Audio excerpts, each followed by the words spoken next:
से वाइवा के क्वेश्चन जो इलेक्ट्रिकल के प्रैक्टिकल एग्ज़ाम में आपसे पूछा जाएगा। तो यहाँ पर दो प्रकार के मीटर हैं, एक डिजिटल पैनल मीटर और एक एनालॉग टाइप का है। तो एनालॉग में हमारा ये देखेंगे एम्पियर मीटर है जो एमआई टाइप का इंस्ट्रूमेंट है, वोल्ट मीटर भी एमआई टाइप का इंस्ट्रूमेंट है। तो यहाँ से क्वेश्चन ये बनता है कि एम्पियर मीटर को सीरीज में क्यों लगाया जाता है, वोल्ट मीटर को पैरेलल में क्यों लगाया जाता है। तो हम क्वेश्चन बना के रखे हैं, आप क्वेश्चन दिखाते हैं यहाँ पर इसके वाइवा क्वेश्चन। तो यहाँ पर आप देख सकते हो, पहला क्वेश्चन है वोल्ट मीटर को पैरेलल में क्यों जोड़ा जाता है, दूसरा एम्पियर मीटर को सीरीज में क्यों जोड़ते हैं, तीसरा क्वेश्चन है यदि वोल्ट मीटर को पैरेलल की जगह सीरीज में जोड़ दिया जाए तो क्या होगा सर्किट उसका, यदि एमीटर को सीरीज की जगह पैरेलल में जोड़ दिया जाए तो सर्किट क्या होगा।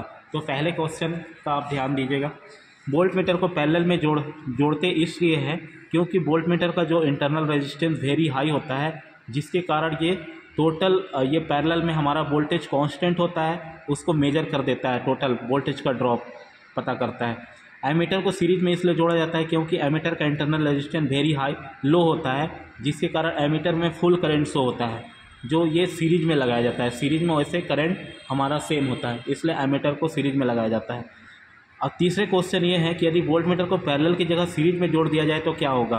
तो इस कंडीशन में वोल्ट मीटर की रीडिंग फुल बताएगी, लेकिन करंट क्या होगा आगे ट्रांसफ़र नहीं होगा, क्योंकि वोल्ट मीटर एक हाई रेजिस्टेंस होता है, जिसके कारण ये सीरीज कंडीशन में हाई वोल्टेज का ड्रॉप करता है, इसलिए इसमें करंट का फ्लो नहीं होगा, इसलिए इसको हमेशा पैरेलल में लगाते हैं। चौथा क्वेश्चन है एमीटर को सीरीज की जगह पैरेलल में जोड़ दिया जाए तो क्या हो, क्योंकि एमीटर का इंटरनल रेजिस्टेंस वेरी लो होता है, यदि पैरेलल में जोड़ देंगे तो वो क्या होगा शॉर्ट सर्किट हो जाएगा, वहीं से हमें लो पार्थ बनेगा और फेस न्यूट्रल हमारा शॉर्ट सर्किट हो जाएगा।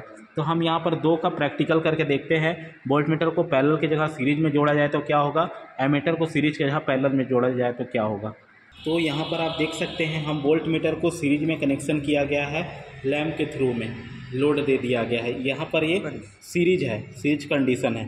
तो यहाँ पर जैसे ऑन करेंगे तो आप देख सकते हैं वोल्ट मीटर फुल रीडिंग कर रहा है जो 220 वोल्ट सप्लाई, लेकिन इसमें करंट यहाँ पर आप देखेंगे लैंप में करंट का फ्लो नहीं हो रहा है, क्योंकि ये हाई रेजिस्टेंस के कारण यहाँ पर वोल्टेज का ड्रॉप फुल हो जा रहा है। तो इसलिए हम लोग इसको सीरीज में कनेक्शन नहीं करते, इसको हमेशा पैरेलल में किया जाता है, क्योंकि इसका इंटरनल रेजिस्टेंस हाई होता है, यहीं पर वोल्टेज का ड्रॉप हो जाता है।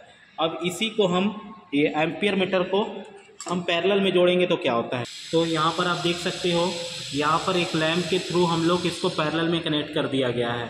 अब इसको हम लोग ऑन करेंगे तो हम इसको डायरेक्टली सप्लाई नहीं देंगे, यहाँ पर हमारा ये बोर्ड है सीरीज टेस्टिंग लैंप, ये सीरीज में लगाएंगे।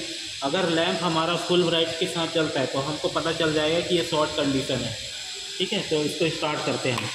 तो आप यहाँ पर देख सकते हैं ना ये जल रहा है ना ये लैंप फुल ब्राइटनेस के साथ चल रहा है, तो ये हमारा क्या है, हमारा एम्पियर मीटर शॉर्ट हो रहा है। हम इसको डायरेक्ट फेस न्यूट्रल नहीं दिया जा सकता, क्योंकि इसका इंटरनल रेजिस्टेंस वेरी लो होता है, जिसके कारण ये शॉर्ट सर्किट हो जाएगा। तो इस तरह मेजरमेंट से एम्पियर मीटर वोल्ट मीटर के क्वेश्चन पूछे जाते हैं। Okay, thank you.